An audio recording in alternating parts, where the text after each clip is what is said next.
आज के इस वीडियो में न हम अपने द्वारा दी गई मछलियों के बच्चों का प्रचार करेंगे और न ही अपने द्वारा दी गई दवाओं का प्रचार करेंगे।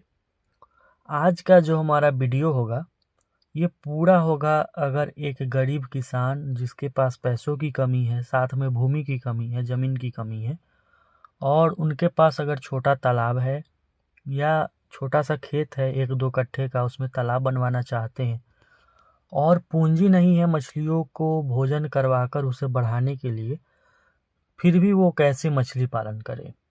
देखिए, हमारे देश में हर प्रकार के किसान है, किसी के पास बड़ा तालाब है, किसी के पास छोटा तालाब है, लेकिन हर कोई को मछली पालन करना चाहिए। और हम आपको आज के इस वीडियो में जो जानकारी देंगे, इसके माध्यम से आप कम खर्च में, बहुत ही कम खर्च में, अगर कोई गरीब किसान है जिनके पास छोटा सा भूमि है, वो मछली पालन कर सकेगा।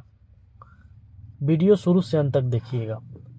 दोस्तों, सबसे पहले इसमें समस्या क्या है कि जब हम बात करते हैं छोटे तालाब की, तो कुछ प्रमुख मछलियां हमारी देश की जो हैं, जैसे रोहू हो गया, कतला हो गया या फिर मृगल हो गया, कॉमन कार्प, ग्रास कार्प, इनका ग्रोथ जो होता है जब ये बढ़ती है तो बड़े तालाब में बहुत तेज़ी से बढ़ती है और छोटे तालाब में थोड़ा स्लो बढ़ता है।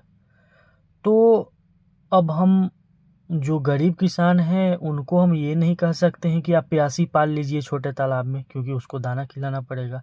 रूपचंदा पाल लीजिए छोटे तालाब में, उनको दाना खिलाना पड़ेगा। तो हम कैसे करें कि हम छोटे से तालाब से अधिक उत्पादन लेंगे। देखिए, सबसे पहले नंबर पर जो मछली आती है उसका नाम है बिग हेड। ऐसे हम बिग हेड मछली बहुत अधिक पालने की सलाह नहीं देते हैं, फिर भी जो गरीब किसान है इसको पालने के पीछे का कारण है, बहुत बड़ा कारण है, वो हम लास्ट में बताएंगे। दूसरा मिडिल लेयर का आ जाएगा ग्रास कार्प और तीसरा नीचे लेयर का आ जाएगा कॉमन कार्प गोल्डन। ये 3 मछली है। गरीब किसान जिनके पास मछलियों को फीडिंग करवाने का पैसा नहीं है, वो इन मछलियों का पालन कर सकते हैं। अब हम इन 3 मछलियों का नाम बताए हैं, इसको छोटे तालाब में डालेंगे। ऐसे लोग जो कम खर्च में नहीं मछली पालन कर सकते, माने एकदम कम खर्च में करना चाहते हैं, पैसे का अभाव है जिनके पास और ज़मीन का अभाव है, तालाब का अभाव है, छोटा तालाब है, उनके लिए वो इन मछलियों को डालें। दूसरा, उन्हें क्या करना है कि अब गरीब किसान है, 1-2 गाय है या 1-2 भैंस है, तो समय समय पर गाय का गोबर, सरसों की खली, बहुत कम की आवश्यकता है, केला का पत्ता का व्यवस्था कर लेंगे। वही 1-2 कट्ठे के तालाब पे आप भिंडा पे जो मेड़ होता है उस पर 10-15-20 केले के पौधे लगा देंगे और गाय का गोबर होगा आपके यहाँ या भैंस का गोबर होगा, उसको नियमित रूप से तालाब में डलवाएंगे। कोशिश करेंगे एक छोटा सा ड्रम हो जाए 50 लीटर का, उसमें गोबर को रख दिया जाए, हल्का यूरिया रख दिया जाए, पानी भर दिया जाए, उसको सराया जाए, फिर पूरे तालाब में उसको डलवा दिया जाए। इससे क्या होगा, जो आपकी बिग हेड मछली है उसका शानदार ग्रोथ आएगा। गोबर में न के बराबर पैसा आपका लगेगा, क्योंकि आपकी गाय है, आपकी भैंस है, तो आप ये कर सकते हैं। ग्रामीण इलाके में बड़े आसानी से गोबर उपलब्ध हो जाती है। दूसरा है, जैसे दूसरा मवेशी भी है, किसी के पास बकरी है, भेड़ है, उसका जो बचा कुचा चीज़ रहता है, डस्ट रहता है, गंदगी रहता है, बीट रहता है, उसको भी तालाब में डलवाया जा सकता है, जिसको कॉमन कार्प काफ़ी अच्छे से खाती है। जैसे बकरी का हो गया, बीट हो गया, उसको बड़े आसानी से कॉमन कार्प खाती है, उसको भी आप तालाब में डलवा सकते हैं। अब मध्य लेयर की मछली आ गई आपकी ग्रास कार्प। ग्रास कार्प है, इसको बहुत एरिया से मतलब नहीं है, ये बात हमेशा ध्यान रखिएगा। जो मछली फीडिंग करने में बहुत तेज है उसको एरिया से बहुत खास मतलब नहीं। इसमें आपको क्या करना है कि ग्रास कार्प जब आप डालिएगा, कोशिश करेंगे कि बड़ा बच्चा डाला जाए। ग्रास कार्प हो और बिग हेड हो, बिग हेड छोटा बच्चा भी चलेगा, कॉमन कार्प छोटा बच्चा भी चलेगा, लेकिन जब आप ग्रास कार्प डालिएगा तो 100 ग्राम कोशिश करिए कि 100 ग्राम का बच्चा अगर कहीं से हमें ग्रास कार्प का मिले तो उसको हम अपने तालाब में डाल दें। 100 ग्राम का जब आप ग्रास कार्प अपने तालाब में डालिएगा तो आपके मेढ़ पे जो भी केले के पत्ते लगे हुए हैं, 20 पौधे हैं, अगर डेली 4-5 पत्ते भी अगर खिला दिया जाए, गोभी के सीज़न में गोभी दे दिया जाए, या जो भी अब हरा चारा आपके आसपास में आपको दिखता है, अगर आप खेती करते हैं उसमें से घास निकालते हैं, उसको तालाब में डलवा दिया जाए। सरसों की खेती करते हैं तो सरसों की खली का व्यवस्था हो जाएगा।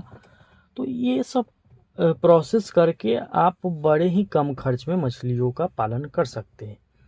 ऐसे लोग जिनके पास पैसा है दाना खिलाने के लिए, जिनके पास एरिया भी है, सब कुछ है, तो वो फिर छोटे तालाब में सिंघी पालेंगे, देसी मांगुर पालेंगे, कवई पालेंगे, पावदा पालेंगे, गैंची पालेंगे।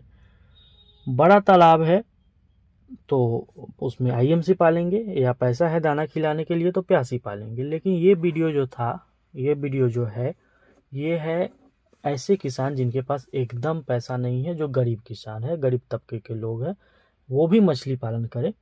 अब ऐसा वो ना करे कि सिर्फ पानी भर दिए और बच्चा हम डाल दिए तालाब में, तो इससे क्या होगा, ग्रोथ नहीं होगा। आपको बहुत ही कम खर्च में गाय का गोबर तो मिल रहा है या भैंस का गोबर तो मिल रहा है, कम खर्च में यूरिया तो मिल ही रहा है, और बकरी का जो बीट आता है वो मिल रहा है, या भेड़ हो उसका बीट हो वो मिल रहा है, घास आपके आसपास मिल जा रहा है, आपके आसपास केला का पत्ता मिल जा रहा है, वो ये काम कर सकते हैं। कितना बच्चा डालेंगे, 1 कट्ठे का तालाब है, बहुत अधिक नहीं, 200 पीस बिघेड़ का बच्चा डालना है, 200 पीस ग्रास कार्प डालना है, और 500 पीस उसमें कॉमन कार्प के बच्चों का स्टॉकिंग करना है। ये सब जब आप करिएगा तो आपके तालाब में अच्छा उत्पादन मछलियों का होगा। घर में बचा खुचा कोई भी चीज़ है उसको आप डलवा सकते हैं। अगर आप गेहूं की खेती करते हैं, गेहूं का दर्रा बनवा लेंगे, उसको तालाब में डलवा सकते हैं सरसों की खली के साथ साथ।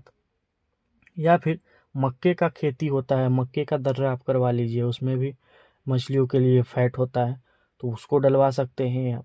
कम खर्च में मछली पालन भी किया जा सकता है। अब ऐसा नहीं कि कुछ ना खिलाएं, जब कुछ नहीं खिलाइएगा तो फिर नुकसान है, फिर कोई फ़ायदा नहीं है। तो ये सब प्रक्रिया आप कर सकते हैं। जो गरीब किसान है बिल्कुल मछली पालन करेंगे और छोटे तालाब में इस ढंग से आप मछली पालन कर सकते हैं।